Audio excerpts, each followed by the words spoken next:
ये तो बात थी महाराष्ट्र और बिहार की उस सियासत की जिसके बीच जो है आजकल ऐसा लग रहा है कि नीतीश कुमार फंसे हुए हैं। महाराष्ट्र में जो कुछ भी हुआ उनके जहन से जा नहीं रहा, इसलिए सीटों का पेच लगातार फंसा हुआ है। लेकिन दोस्तों, पिछले कुछ दिनों से जिस तरीके से संजय राउत एकनाथ शिंदे की पार्टी को लेकर के बयान दे रहे हैं, अगर ये बातें सच होती हैं दोस्तों, तो एकनाथ शिंदे के लिए बड़ी मुश्किल हो सकती है।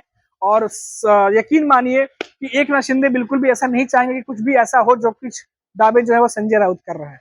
दोस्तों, पिछले 3-4 दिनों से जो उन्होंने प्रेस कॉन्फ्रेंस की है उसमें कुछ बातें उन्होंने ऐसी कही हैं जो कि एकनाथ शिंदे की पार्टी के लिए बिल्कुल भी सही नहीं है। और अगर ऐसा होता है तो फिर बीजेपी का क्या स्टैंड होगा, ये भी देखने वाली बात होगी। संजय राउत ने साफ कहा है कि एकनाथ शिंदे की जो पार्टी है शिवसेना, उसके भीतर करीब करीब 20 विधायक है, या कम भी हो सकते हैं, ज्यादा भी हो सकते हैं। कुछ ऐसे विधायक है जिनका एक अलग गुट जो है वो तैयार हो रहा है, एक नए नेता का उदय हो रहा है एकनाथ शिंदे की शिवसेना में। अब देखिए दोस्तों, जब एकनाथ शिंदे शिवसेना से अलग हुए थे, जब उनकी अपनी भी शिवसेना है, 2 शिवसेना इस समय महाराष्ट्र में, तो तमाम नेता जो एकनाथ शिंदे के साथ आए थे वो अपना राजनीतिक हित साधने के लिए आए थे कि राजनीति में रहेंगे, सत्ता में रहेंगे, कार्य करेंगे, बहुत सारे काम होते हैं सत्ता में रहने के बाद, उन तमाम चीजों को। लेकिन वो आने के बाद अगर वो पूरी नहीं होती है तो जाहिर तौर पर वो असंतोष की भावना पैदा होती है।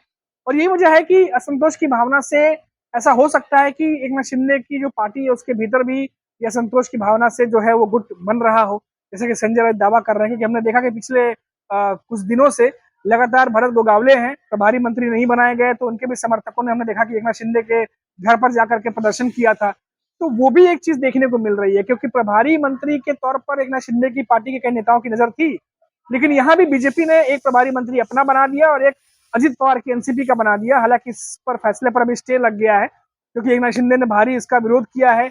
एकनाथ शिंदे की शिवसेना की तरफ से भारी विरोध किया गया, जिसके बाद फडणवीस सरकार ने इस पर स्टे लगा करके वापस अब देखना होगा कि जब बैठेंगे, चर्चा करेंगे, इस पर क्या फैसला होता है।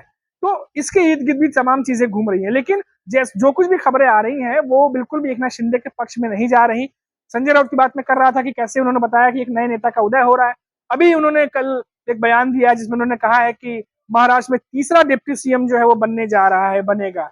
तो वो कौन हो सकता है, और डिप्टी सीएम तीसरा जो बनेगा, अगर वो कह रहे हैं तो इसकी जरूरत क्या है? क्या तीसरा डिप्टी सीएम ऑप्शन के तौर पर होगा? क्या वो बीजेपी के जो बीजेपी है उसको ये बात पता है? क्या उनके नेताओं के इशारे पर ये सब कुछ हो रहा है? कई सारे सवाल हैं, इसका जवाब जानना अभी बाकी है। फिलहाल दोस्तों, ये तमाम राजनीतिक समीकरण थे जो बन रहे हैं महाराष्ट्र में, जो मैंने आपको बताई।